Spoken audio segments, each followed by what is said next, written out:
Welcome to this edition of Time Sucks, Short Sucks. I'm Dan Cummins, and today I will be talking about a German academic who led one of the most shocking, vile post-World War II studies I've ever read about, Helmut Kentler. Warning, this episode will read like I am making this up. It is that absurd. Unfortunately, I'm not.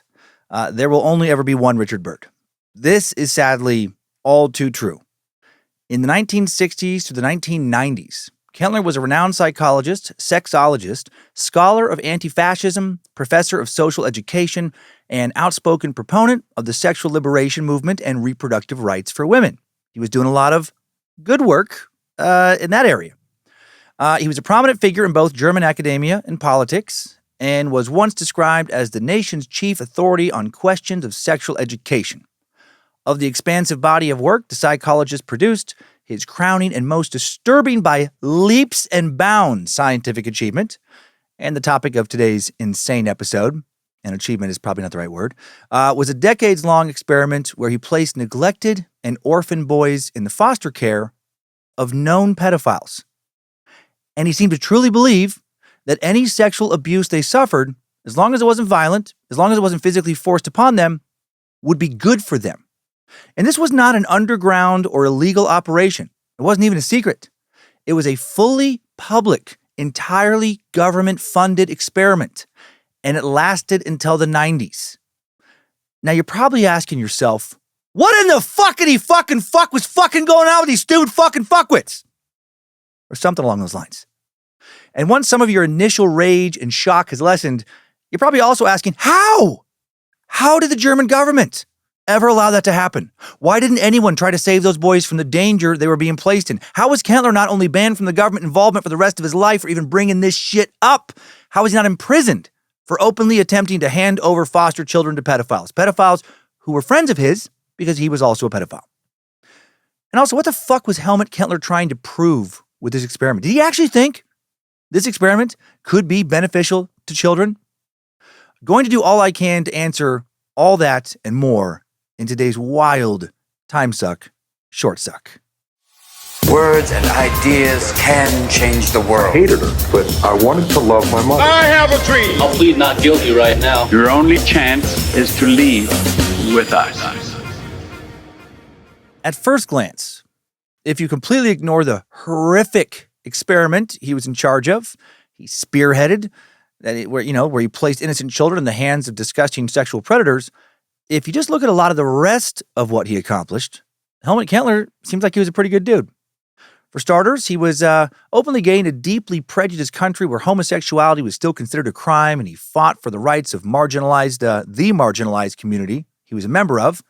He came out to the public in 1961 when sexual relations between two men were still illegal in West Germany, a country still reeling from the horrors of World War II, during which, along with Jews, Poles, people of color, disabled people, Roma and Sinti people, Jehovah's Witnesses, convicted criminals, and more, gay men were sent to concentration camps and killed en masse.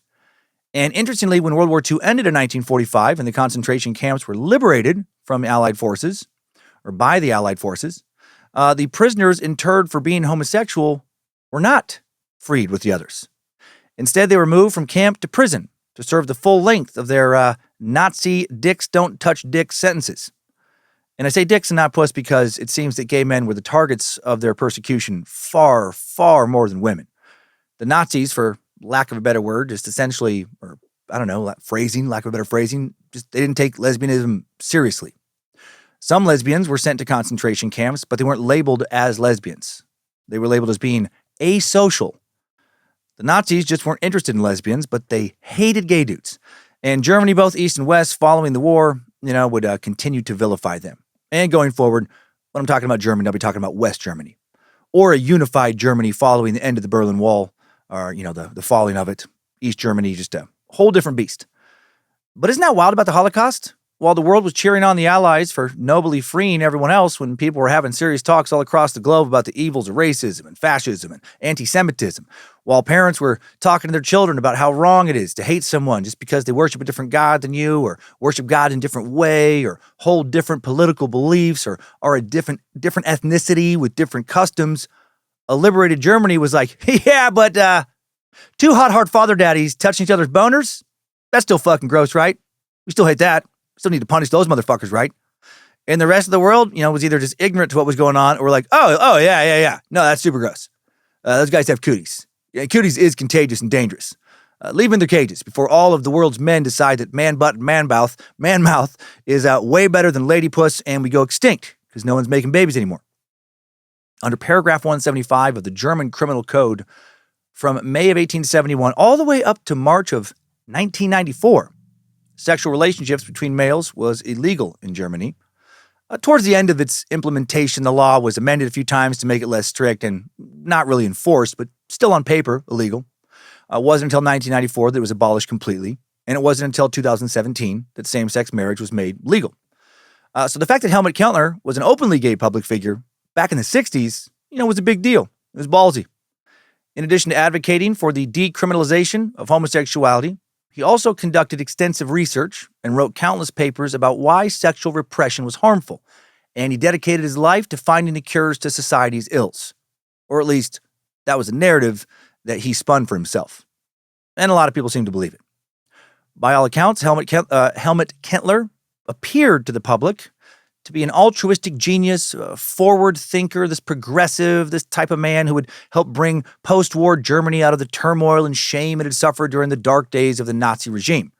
He worked as a youth education consultant for the state government and courts of law, conducted extensive research into the creation of community support structures and informal education systems for at-risk youth, children and adolescents, was the president of the German Society for Social Scientific Sex Research, and sat on the advisory board of the Humanist Union.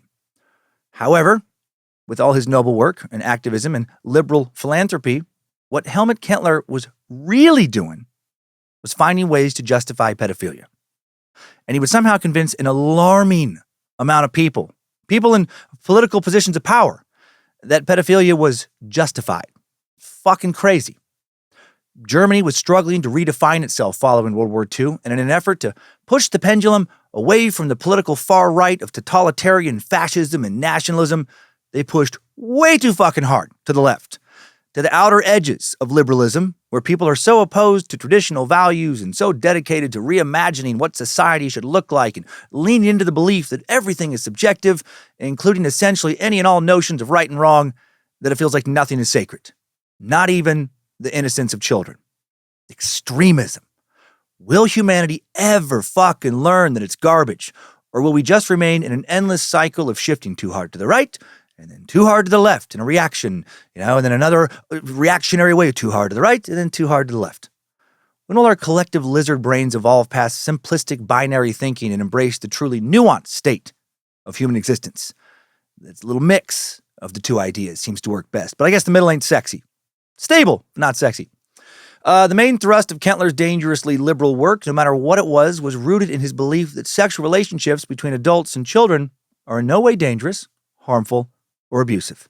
In fact, Kentler believed that children should benefit greatly, or could or would, from engaging in a sexual act with an adult, and that the decriminalization of pedophilia could somehow help the country, quote, prevent another Auschwitz.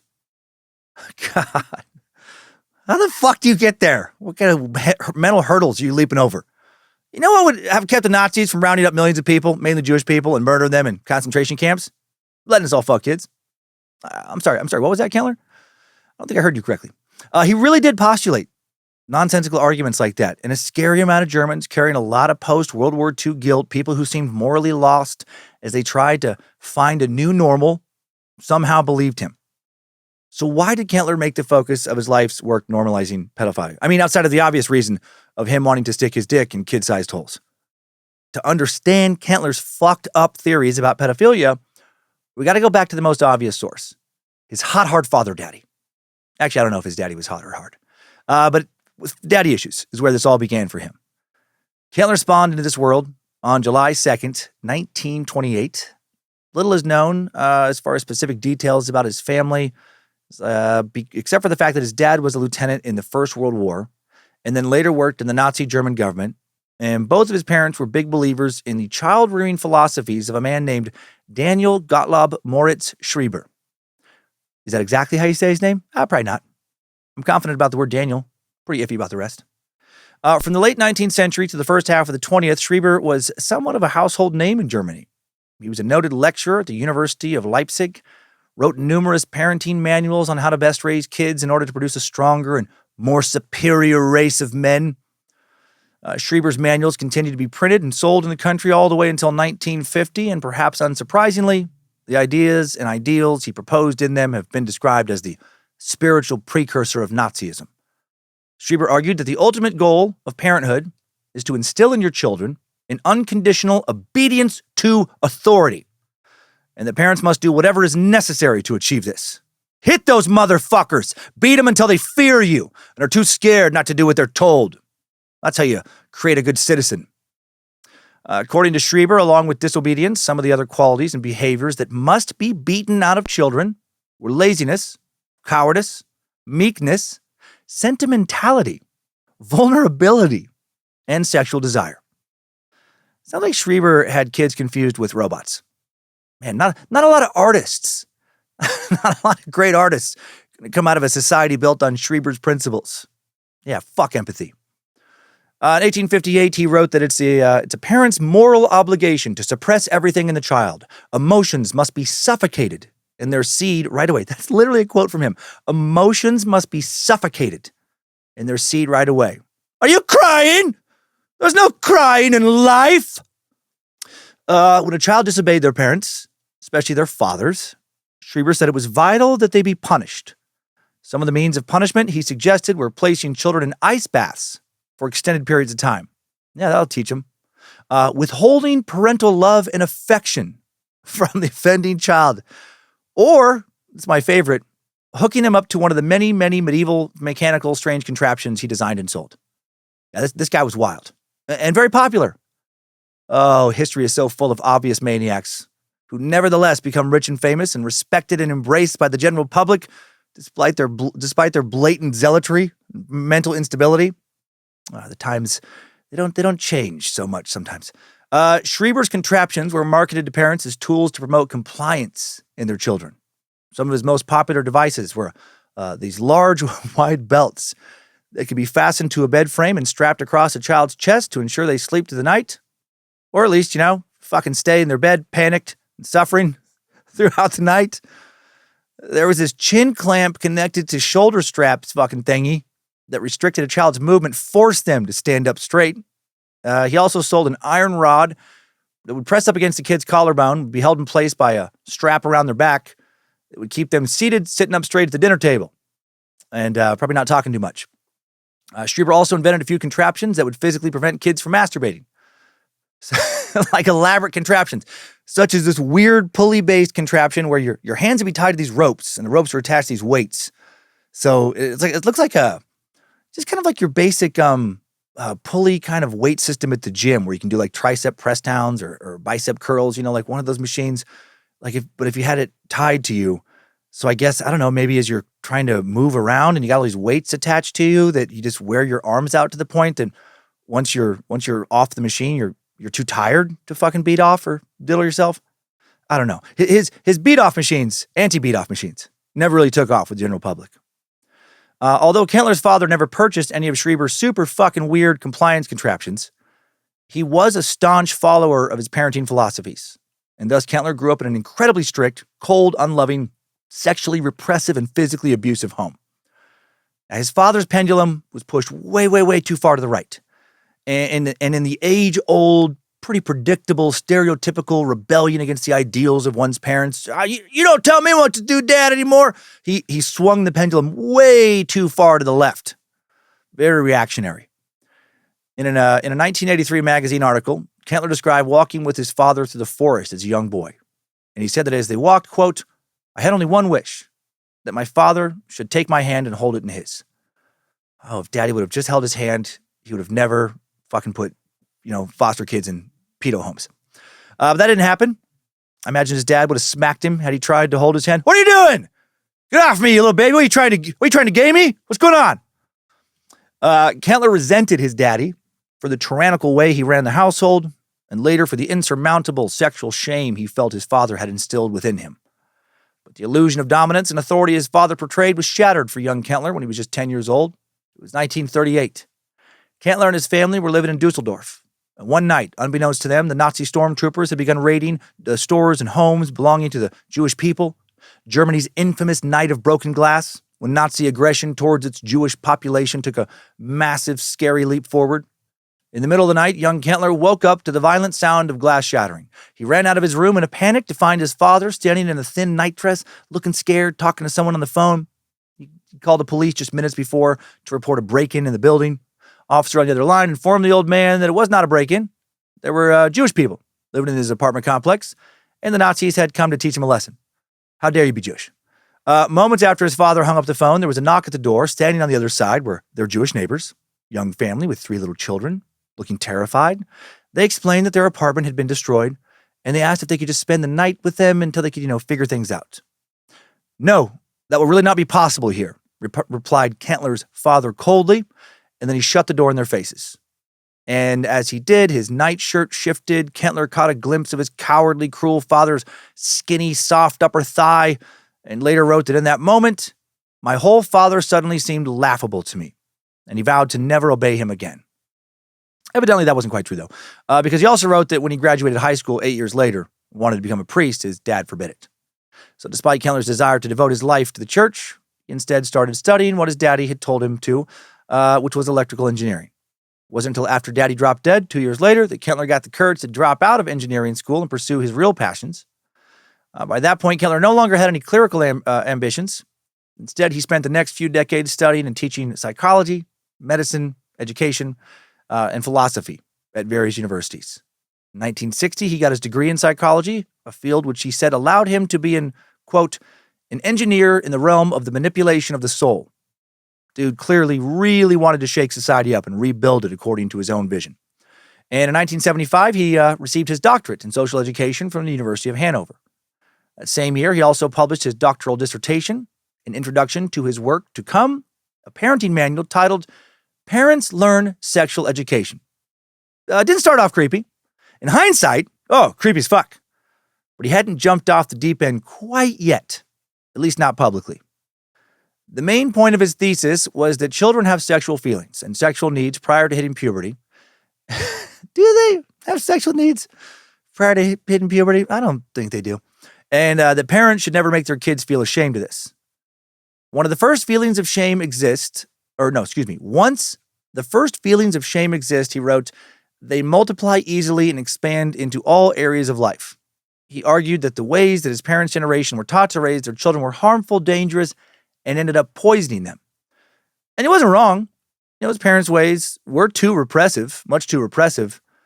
He wanted to change that, and obviously went way too far. Like we went over earlier, the traditional child-rearing principles in Germany prior to World War II were emotional and sexual suppression, unyielding obedience to authority, and paternal dominance. Kentler believed the Nazi takeover was partially caused by those values being aggressively and harshly instilled in generation after generation of German children. He argued that sexual suppression was especially to blame because when people are shamed into stifling their sexual energy, they will eventually find another outlet for it, which is most often destruction. So, he was advocating more fucking, less fighting.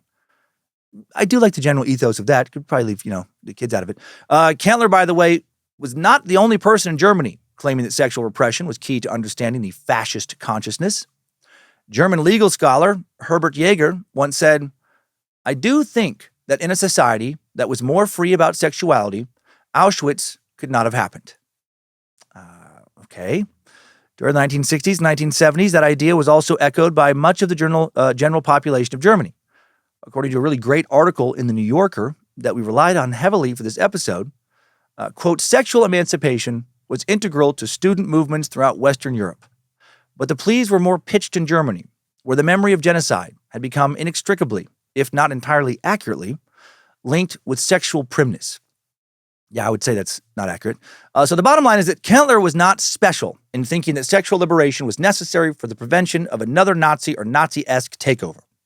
What made his ideas about sexual liberation different from everyone else's was the extent to which he thought they should be applied to children and to pedophiles. In his creepy as fuck 1975 book, Parents Learn Sexual Education, Kentler wrote that it was necessary for parents to introduce their young children to sexuality early on in their lives to prevent them from becoming, quote, sexually underdeveloped, sexual cripples. Okay, I'm talking about sexuality, with your kids instead of keeping it taboo and making it shameful. Okay. But in addition to introducing kids to the concept of sex, explaining how it works, what it feels like, what it looks like, etc., Kentler also said it was important for parents to never shame their children for any sexual feelings, desires, or, and this is big, experiences they might have, including experiences they might have with adults. Nope. Nobody fucking nope. And now we have entered pedo land. In his self-serving dissertation, Kentler, now openly a pedo advocate, dirty rock spider, advised that if your child approaches you and says they've had a sexual encounter with an adult, you shouldn't necessarily be concerned. He wrote, quote, "The wrong thing to do now would be for parents to lose their nerve, panic, and run straight to the police. If the adult was Jesus Christ, if the adult was considerate and tender, the child could even have enjoyed sexual contact with him." And here's where someone should have taken a copy of his book and used it to either beat him to death or into an extended hospital stay. Kentler was now focusing his work, had been focusing it for several years, actually. This was not his first creepy book, on promoting the idea that pedophilia isn't all that bad, that it can even be beneficial for kids' mental health and development. Totally, right? I mean, we all know someone who says stuff like, I love my uncle. He's great. We've been really close ever since he started to gently, benevolently, I can't talk today, molest me when I was 8. Sometimes we still fuck for funsies. What a guy. I just don't know what I'd do without him. Get out of here. For example, in another book published 5 years prior in 1970 called Sex Education, he wrote that, quote, "Our children have to deal with worse than sexual seduction attempts and sexual attacks over the course of their lives." God, he's really trying to minimize it. If nothing more, Jesus Christ, if nothing more has happened to your child than he was sexually seduced, then we don't need to worry. Oh my God. On the other hand, if he was physically beaten up, the child would have suffered irreparable damage. Really? Irreparable? I was beaten up as a kid several times, but never molested. And I got to say, I would not want to go back and flip it around. I was able to shake off some physical beatings pretty quick. Not sure I would have been able to do the same with molestation. Kentler reiterated this view in the foreword he wrote for sex education, for a sex education book, a book he wrote for children called Show Me, that was published in 1971. Oh my God, that's a terrible name for a sex ed book for kids. Show Me? Seriously? Why not call it Get in the Basement? Or Take It Off? Show Me, which is thankfully no longer in print. Do not try to find it. You will get, it's child porn. It was comprised of a bunch of pictures, many of them extremely sexual in nature and thus extremely disturbing, taken by photographer Will McBride, of various naked kids and their genitals, accompanied by explanatory text written by psychiatrist Helga Fleischhauerhardt. I think it's how you say her name. The controversial book was the recipient of 4 different obscenity charges levied against its publishers almost immediately. However, in all 4 cases, because the book was technically not considered child porn, but educational, the judges deemed it unobscene, and prosecutors lost. Despite that, legal charges would continue to be thrown at Show Me. In 1982, the U.S. Supreme Court banned it when it banned the knowing distribution of non-obscene child pornography. Yeah, you can't have a fucking educational loophole if you're taking pictures of kids fucking. Although the book was not the direct subject of the Supreme Court case, it was referred to continually throughout it. And in the end, the verdict caused it to be pulled from all American bookshelves, and rightfully so. Although Show Me is not available for purchase anymore, you can still order a copy, a used copy of it, if you don't mind the police delivering it to your door, along with an arrest warrant. But for real, while it's not available for purchase, some old newspaper articles talking about it do give us a pretty good idea of what was portrayed inside. And there is a Wikipedia page about it. Even that one. I opened the Wikipedia page for a second. I was like, nope. Like when the first picture, I was out in a coffee shop and I was like, oh shit, no. In a New York Times article published July 13th, 1975, author Linda Wolf describes the book's visual contents. The photographs reveal the world of sex through the eyes of 2 5-year-olds. Fuck. We witness what they witness. We puzzle with them over their belly buttons and the fact that he has a penis and she has a vagina. She turns bottoms up so he can see close up what she's got, and he shows her how he pees and poops.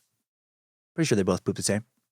The book at this point seemed to be directed to satisfying the sexual curiosities of kindergartners, but soon these children are pondering the sexual behavior of their adolescent siblings. The boy has seen, and we see through his eyes, his teenage brother and a barely pubescent girlfriend having intercourse. This is like photos. The girl has watched her older sister rub her clitoris, and we see that too. Holy shit. We also witness this is a weird quote of hers. We also witness awesome adult-sized penises being masturbated and mouthed.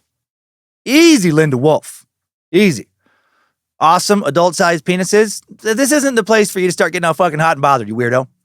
Linda then writes, later we are treated to magnified pubic hairs, grotesquely enlarged testicles, and angles on intercourse no child will ever see, no matter how obliging his adolescent siblings, unless he is face up between the legs of the participants. What the fuck? In the end, Linda Wolf concluded that Show Me was too frightening to be shown to young children and too stupid to be shown to teenagers. She wrote, indeed, Show Me will make many teenagers feel exploited, since it merely tantalizes and toys with the young but does not inform them. Thus, in every way, it twists a daring but good idea into a child abusive joke.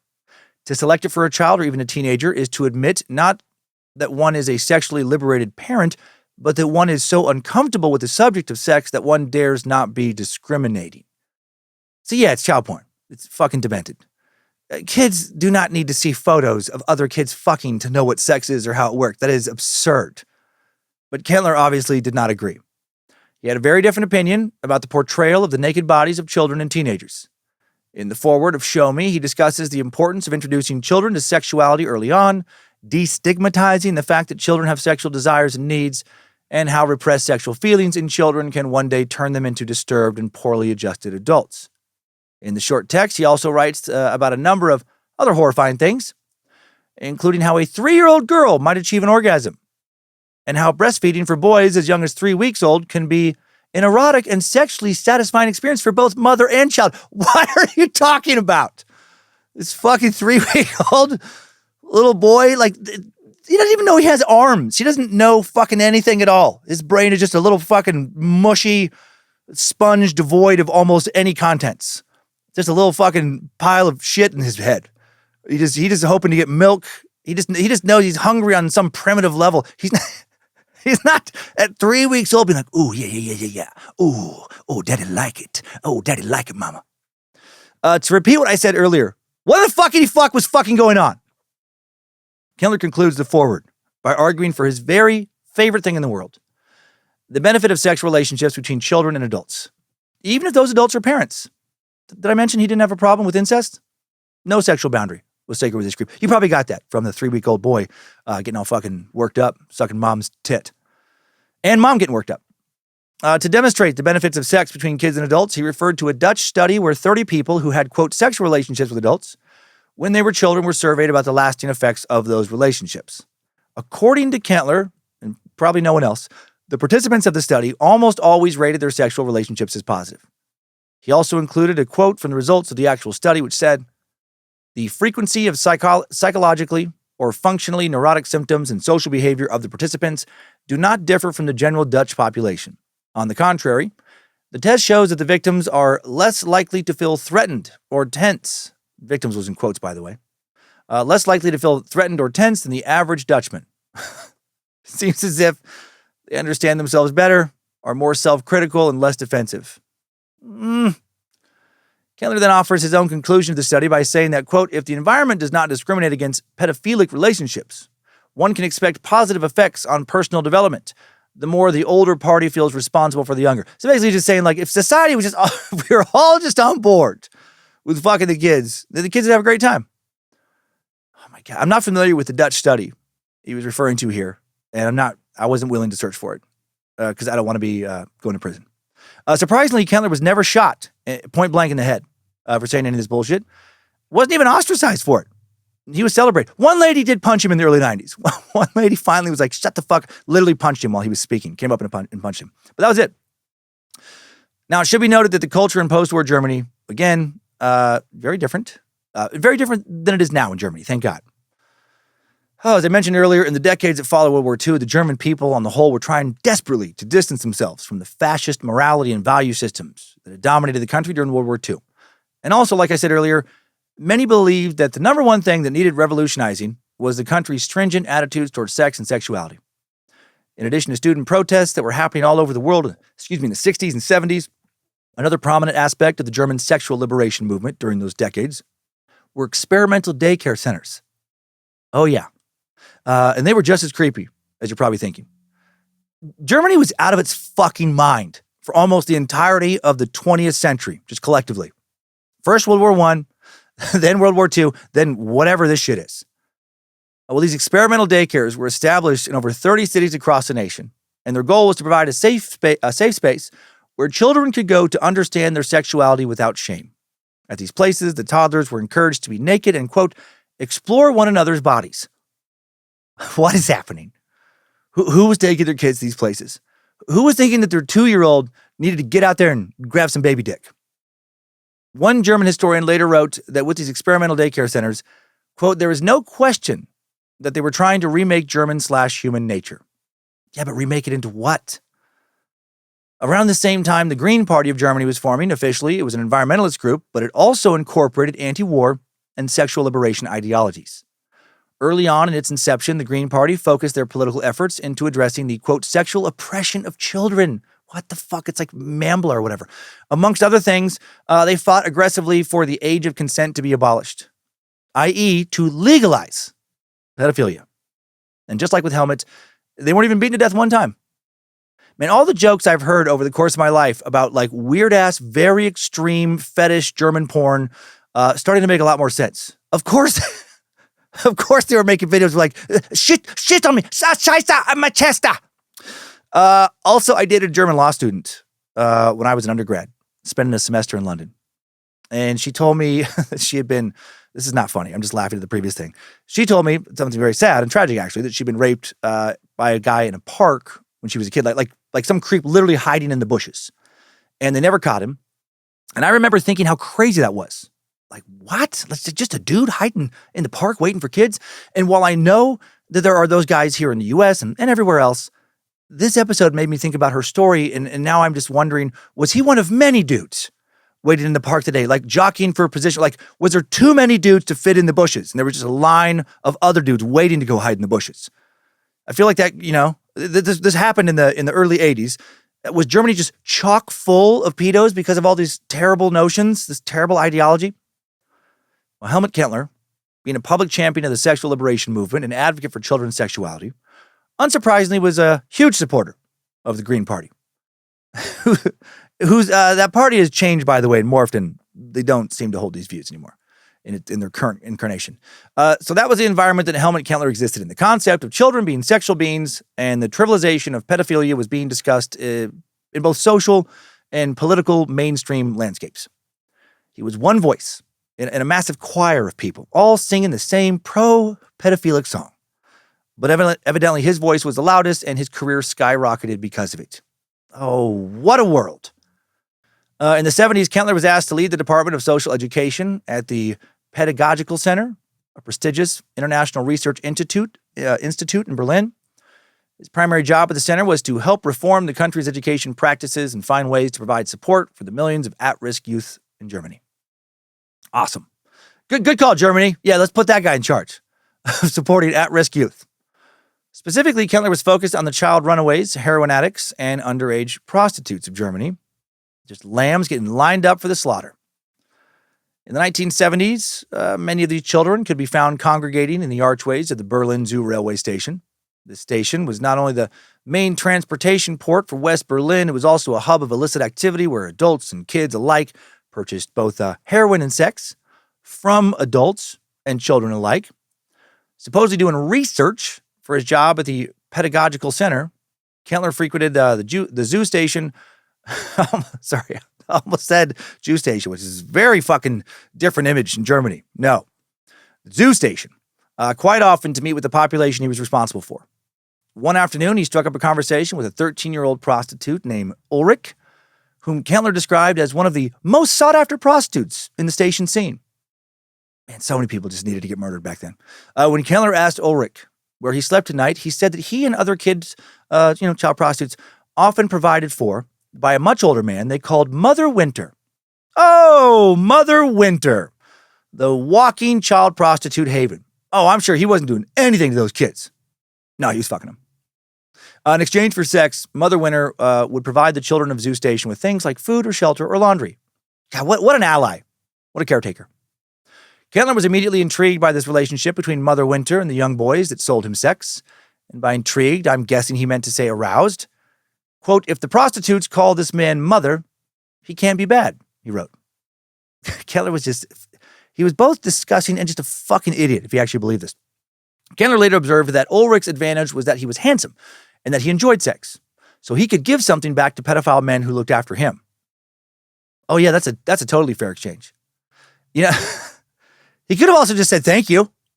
And Mother Boner could have not been a predator and could have just been like, you're welcome, and just to help these kids, just to be kind. He could have been altruistic. A light bulb now went off in Kentler's extremely demented head, and he began to theorize that pedophiles might actually be the best foster parents. Following his own perverted line of reasoning, Kentler realized that because children do have sexual desires, that's his words, I would say that most young children do not have those desires. Curiosity, not the same as desire. I didn't have any fucking desire pre-puberty. Ugh. Kentler thought that having a sex relationship with an adult would most likely benefit a child's mental development. So having a foster parent or parents that they have sex with might help them become, more well-adjusted is his thinking. And on top of that, Kentler believed that being sexually attracted to their foster children would make the pedophile foster parent more nurturing and caring. Yeah, everyone knows that the best, most loving, protective parents fuck their kids. Get away from my girlfriend. Daughter girlfriend. This is insane.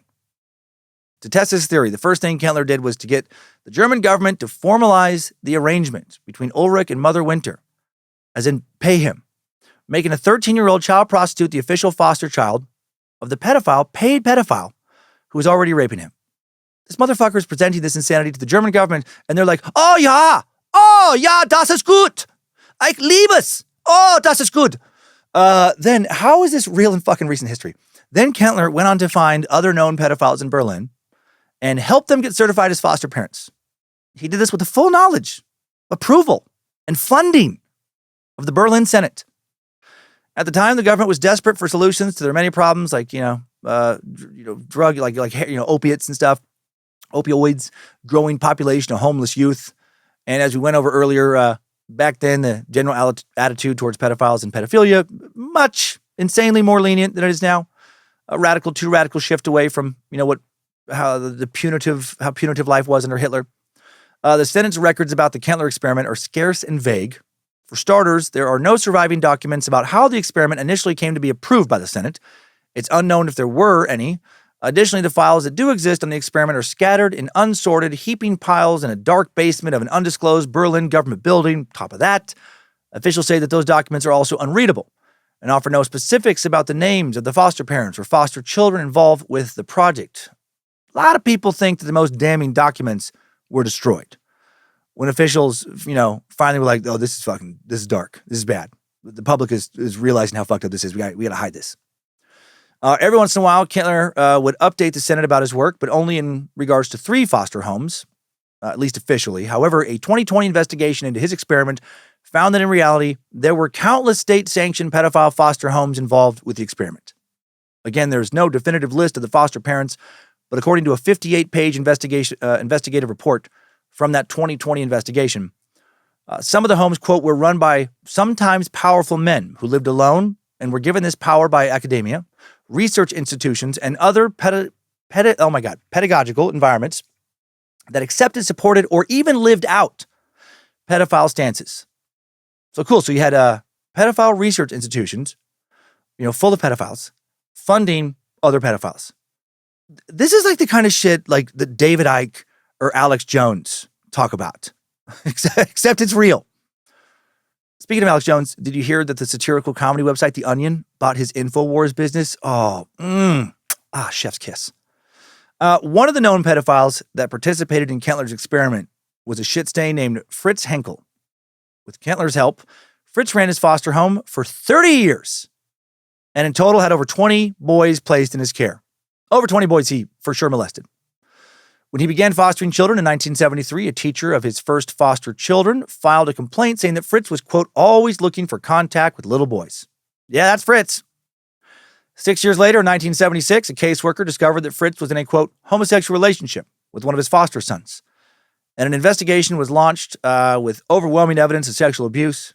It sure seemed like a win for the prosecution. However, thanks to the intervention of, can you guess, Helmut Kentler, the investigation was stopped before it could really even get started. Calling himself Fritz's permanent advisor, Kentler wrote a letter to the court saying that in his expert opinion, Fritz was an outstanding foster parent and a trustworthy caregiver. Kentler condemned the prosecution and the psychiatrist that wrote the initial report, saying that they had taken things wildly out of context and their accusations against Fritz were moronic. Because Kentler was a public figure and the country's leading expert on all things childcare, the courts valued his opinion, and the case against Fritz was thrown out. This was not the only time Kentler rushed to Fritz's defense and saved his ass from getting thrown in jail. Throughout Fritz's 30-year, career as a serial foster parent / pedophile, Kentler often stepped in to reassure the authorities of the guy's competence. Oh, no, he's great. No, he's doing a great job with these kids. Oh, yeah. A few years later, when another caseworker complained of Fritz's inappropriate behavior with foster children, Kentler wrote a letter to the Youth Welfare Office saying that even though Fritz sometimes appeared to be harsh and hurtful, he was still very much a loving and qualified caregiver. Yeah, a little too loving. Loving in the wrong ways. He concluded the letter by saying, I ask you to consider that a man who deals with such seriously damaged children is not a simple person. What Fritz Henkel needs from the authorities is trust and protection. Oh, dear God. 1988, when Fritz was 47 years old, he took in a 5-year-old boy who goes by the pseudonym of Marco. In this New Yorker article, at that age, Marco was an outgoing little kid full of energy and zest for life. And by the time he left Fritz Henkel's foster home 13 years later, he had become a shell of his former self. No empathy for any living thing, no idea how to navigate the world, just totally dead inside. Before being knowingly tossed into the home of a pedophile, Marco had lived with his mom and older brother in Berlin. To provide for her 2 kids, Marco's mother worked at a sausage stand at the other side of town from where they lived. Marco's father had divorced her and moved away, so the little boys were often left on their own. While playing unsupervised one afternoon in 1988, Marco ran across the street without looking and got hit by a car. While he was in the hospital, a division of the Berlin Youth Welfare Office started looking into him and his family. The caseworker from the Youth Welfare Office discovered that not only was Marco left alone quite often, he was also frequently sent to daycare in dirty clothes. His mom almost always showed up 2 to 4 hours late to pick him up from daycare. The caseworker concluded that Marco's mom was unfit to care for him and recommended that the 5-year-old boy be instead placed in a foster home with a, quote, family-like atmosphere. But instead of that happening, he was given to a known pedophile. When Marco first arrived at Fritz Henkel's foster home, he was dazzled by what he found there. Fritz, along with his 2 other teenage foster sons, lived in an expansive 5-bedroom flat in the upscale neighborhood of Friedenau. The place was much bigger than his mother's apartment. Big windows looked out on the main shopping street, long hallways for him to run up and down. Fritz even had 2 bunnies that Marco was allowed to play with and feed. In his first report sent to the Youth Welfare Office, the office which, I want to remind you, was fully aware that he was a pedophile, Fritz wrote that his new foster son was, quote, excited about almost everything that was being offered to him. Oh, was he? Very disturbing to think about what was being offered to him. However, before too long, the initial dazzle of his new surroundings faded, and Marco quickly fell into a state of despair and confusion regarding what his life had become. The specific details of the abuse are not revealed in any articles, but it is made clear that soon after Marco moved in, Fritz did begin to anally rape or otherwise molest him on a pretty much daily basis, crawling into his bed night after night. And though no one ever talked about it, there was an unspoken understanding that what Fritz was doing to Marco, he was also doing to all the other boys in the house. In addition to being sexually abusive, Fritz was also emotionally manipulative and physically violent with the children in his care. He forced them to call him Papa, continually reminding them how lucky they were to have a roof over their heads and food in their stomachs. It was all because of him, even though the state was paying him to have these kids. He instilled in them a distorted sense of loyalty. He rewarded them for good behavior, which was sexual encounters, enthusiasm during these encounters, encouraged disobedience in school so they would be kicked out and not form meaningful attachments at school, isolated them from their friends and biological families. At first, Marco's mother and brother were allowed to visit him once a month, under the supervision of his foster father. However, the visits were often either cut short or simply canceled by Fritz, and as time went on, Marco saw less and less of his real family, who Fritz frequently told him did not care for him. and who Fritz hid attempts to visit him from him. The longer Marco lived in this hellhole, the more withdrawn he became from the rest of the world, the more other people started to notice him becoming withdrawn. Specifically, Marco's teachers observed that every time the little boy saw his mom, he would become noticeably more despondent, ill-tempered. Because of this, the school recommended Marco meet with a therapist. His foster dad agreed, but on one fucked up condition. He had to be present for every single one of the sessions, which is outrageous. That's not how therapy is supposed to work. Fritz refused to let Marco be alone with the therapist. The one time the therapist started a session before he showed up, he allegedly literally slapped her in the face. The therapist informed the youth welfare office that Marco was being, quote, held prisoner by his foster father, and that a psychological evaluation should be conducted on the boy. Unsurprisingly, Kentler stepped in, didn't let that happen. He called the office, told them that if a psychological evaluation needed to be done, then he would do it himself. Oh yeah, Insights beyond my findings are not to be expected, he wrote. Growing up, Marco and his foster brothers never knew they were part of a government-funded experiment. What they did know, however, was that for some reason, the distinguished academic and public figure, Helmut Kentler, took a very special interest in their upbringing. Marco described Kentler as playing an almost, grandfatherly role in their foster family. Though they rarely saw him in person, he and Fritz talked on the phone almost every night. And if any of the boys got too upset at their foster father for how he treated them, Kentler would suddenly appear in person or over the phone to remind them how good they had it with Fritz. For example, one evening, Marco took a steak knife from the kitchen, hid it under his pillow. Later that night, when Fritz crept in to, quote, cuddle with the young boy, Marco pulled out the knife, held it in front of him, warding the pedophile off. At first, Fritz panicked, ran from the room, but a few minutes later, he reappeared in the doorway, sheepishly holding the phone for Marco to take. Kentler was on the other line. In a calming and sympathetic voice, he asked the boy what he was afraid of. Why did he threaten his dear old foster daddy? Not knowing what else to say, Marco responded, "There's a devil behind my wall." Kentler, ever the compassionate mentor, told Marco that it was okay to be afraid, but that there was nothing to be afraid of. There are no such thing as devils. He is perfectly safe and loved and cared for in the home of his foster father. Kentler convinced Marco to surrender the knife, to promise never to do such a silly little thing ever again, and then, of course, Fritz got back to molesting Marco. Every few months, Fritz would drive Marco and his foster brothers 200 miles away to the university Kentler worked at in Hanover. Fritz once wrote that the visits gave the psychologist a chance to hear what the children say about their past, their dreams and fears, to know their wishes and hopes, to see how they develop, how they feel. To Marco, these visits were boring and tiresome affairs, but to Kentler, they were vital to his experiment. They gave Kentler a chance to observe his test subjects firsthand, to gather data about them, to get a proper read on how his experiment was progressing. And in the end, Kentler concluded that the experiment was going fucking awesome. Oh, I have a boner all the time. It's great. He didn't say that thing about the boner, but I'm sure it's true. In 1981, Kentler was invited to speak to the German parliament about why homosexuality should be decriminalized. But during his speech, the psychologist ended up talking less about gay rights, a lot more about his pedo experiment, which is a real bad look.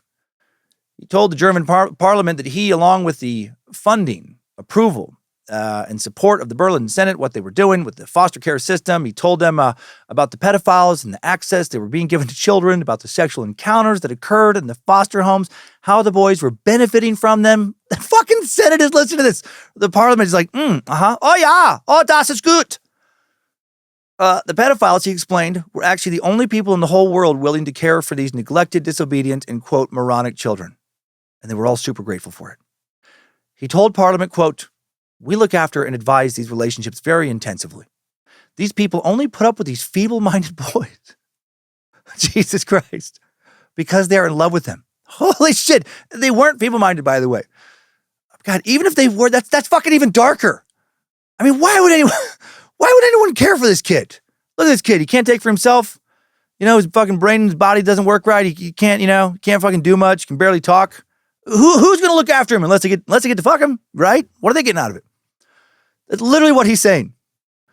The lawmakers, it appears, were neither alarmed nor horrified by what they heard come out of Kentler's butthole of a mouth. In a 1988 report submitted to the Berlin Senate, Kentler said the experiment was a complete success. That's fucking still going on, 1988. The results of the experiment, according to Kentler, provided proof that sexual contact between kids and adults, not a cause for concern. And the pedophiles make stellar foster parents because, as I went over earlier, they're inclined to take, a little better care of the kids because of that incentive of, getting to fuck them. He went on to say that foster boys benefited from the experience, and the sexual interactions they had with their foster fathers had a very positive impact on them, especially when the sexual relationship can be characterized as mutual love. Whew. Okay, now you'll be horrified, but not surprised, to learn that Helmut Kentler was also a foster father. Of course he was. He had 3 young boys in his care, and in 1985, he revealed to his close friend and colleague, Gunther Schmidt, that he was in a sexual relationship with the youngest foster son. I mean, of course he was. Is anyone surprised? Gunther Schmidt was the former president of the International Academy of Sex Research. I'd crossed paths with Kentler on many occasions due to their shared field of study. Knew each other very well. Schmidt, like many others, fully aware of the experiment Kentler was conducting, he told the New Yorker that he, quote, honestly had respect for it. I thought, these are really young people who are in the worst situation. They probably have a long history at home. They had miserable childhoods, and someone is looking after them now. And if Kentler is there, it'll be fine. And the Berlin Senate is also there. Then in 1985, Schmidt received a letter from his homeboy Kentler saying that he wanted to share with Schmidt his life hack to aging happily, which was, of course, drumroll please, pedophilia. Kentler explained that the reason he hadn't turned into an old curmudgeon, like so many other academics his age, was that he and his 26-year-old foster son were in a, quote, very fulfilling love story. For fuck's sake, he went on to say that even though it had been 13 years since they first entered this relationship, it still felt fresh. Little quick math. 1985, when he wrote this letter, Kentler was 57 years old, foster son 26, which means when they started their relationship, Kentler was 44, foster son was 13. Article does not say how Schmidt responded to the letter or if he did anything to stop his pedophile friend from, just being a fucking piece of shit. But it seems like he probably did not do all that much because Kentler went on raping his foster son for another 6 years. And then he only stopped because his foster son, this love of his life, the one he was in this fairy tale love story with, killed himself in 1991. Yeah. Confused as to why his other half /son continual rape victim would end his life, Kentler looked for answers in the essay Confusion of the Tongues Between Adults and the Child, written by psychoanalyst Sandor Ferenczi, a prominent student of Sigmund Freud's. The essay is super long and tedious and wordy, but essentially what it's all about is how pedophilia is wrong because of the power dynamic and the fact that children don't have the capacity to protest being fucked or consent to it. Pretty basic. How did Kentler and German politicians not just intuitively, inherently know that shit? How fucking dumb do you have to be to not understand that? But that was apparently simply mind-blowing for Kentler. In a 1992 interview with a German historian, Kentler spoke of the guilt he now felt about his son's suicide. He explained that his foster son killed himself because as a kid, he had been in a sexual relationship with an adult and was never able to process the trauma of it. Kentler conveniently left out the fact that he was the adult in question. Instead told the interviewer that his foster son had been sexually abused by his birth mother. And he said he hung himself because of that. Kentler said he had an idea how damaging sexual encounters between a child and adult could be now. He didn't understand how damaging they could be until he read the essay. And then said, unfortunately, I only read the Ferenczi, forgot how to pronounce his name for a second, Ferenczi essay after his death. Dude. Kentler explained that he felt guilty because he hadn't known how to support his son. Oh my God. I was too stupid, he said. And certainly I'm partly to blame. Oh yeah. Partly? By the late 1990s, Kentler's foster experiment had come to somewhat of an end. He stopped visiting the pedophiles and their foster children, stopped recording notes and writing analyses. The experiment for Kentler seemed to have just faded away. And what was likely his last recorded public statement about pedophilia in an interview in 1999, he finally referred to it as a, quote, sexual disorder and alluded to the impossibility of an adult and a child sharing an understanding of sexual contact. The problem, he said, is that the adult will always have the monopoly on definition. Dude had to fuck little kids for over 3 decades to finally be like, you know what? On second thought, this is bad. This is wrong. But he never apologized to any of the kids he victimized personally or the kids victimized in his experiment. And none of them got any compensation from the state for what was done to them, to my knowledge. Despite Kentler finally realizing what fucking hopefully all of you knew immediately, that this is evil and this experiment should end, for all the children he fed to sexual predators, the experiment never really ended. After Kentler and the Senate gave up on the study, it appears that none of the children were even pulled from the foster homes. and their pedophile caregivers were allowed to continue being foster parents who undoubtedly continued to molest them. Fritz Henkel, for example, continued running his foster home until he was forced to shut down in 2003. And he was shut down not for being a known pedophile, but because he just hadn't been assigned a new child for 6 months. At that time, Marco was 21, still living with his foster dad, who promptly then kicked him out when he stopped receiving a fostering stipend from the state. The dude who molested him for over 15 years, his loving, protective parent, tossed him out like a piece of trash, completely unprepared for how to function in the world thanks to his childhood. And for a while now, he was homeless. Took him years to kind of slowly kind of figure out how life is supposed to work.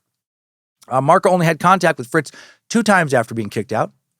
Once when Marco was in his mid-20s, Fritz called him, asked him if he had fed the rabbits. Sounded to Marco like the old man was suffering from dementia. He didn't care to find out for sure, though, and just hung up on him.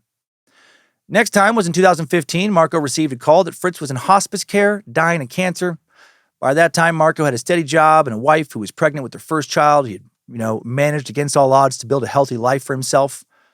Upon hearing the news, Marco drove to the hospice center, found his foster father's room. He opened the door to find the crippled old man lying on his bed, crying out in pain. Marco stared at Fritz for less than 5 seconds, he said, just long enough to confirm, oh yeah, he's dying. Then he slammed the door shut, walked away. And for the first time in his life, Marco felt free. And now he and the rest of us are just left to wonder, how the hell could this have ever happened? And so recently. What a weird world we live in. One, undoubtedly full of so many good people, but also so many dirtbags. Dirtbags who can be part of the government, who can supposedly be working to help protect children, dirtbags who can be noted psychologists.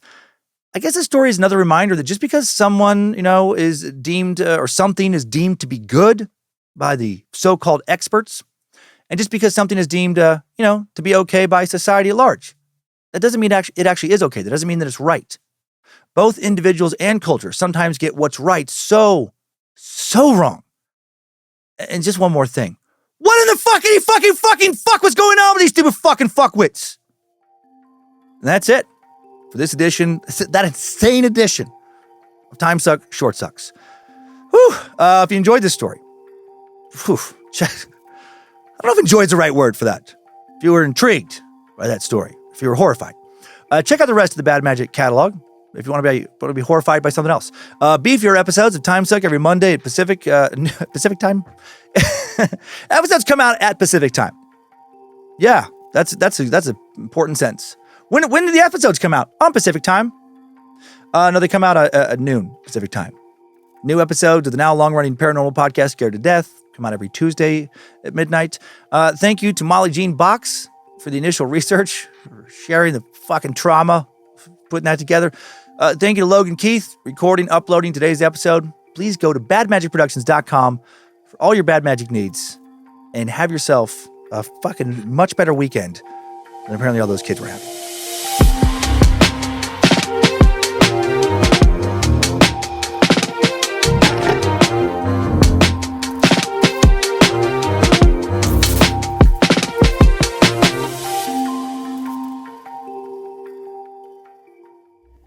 Bad Magic Productions.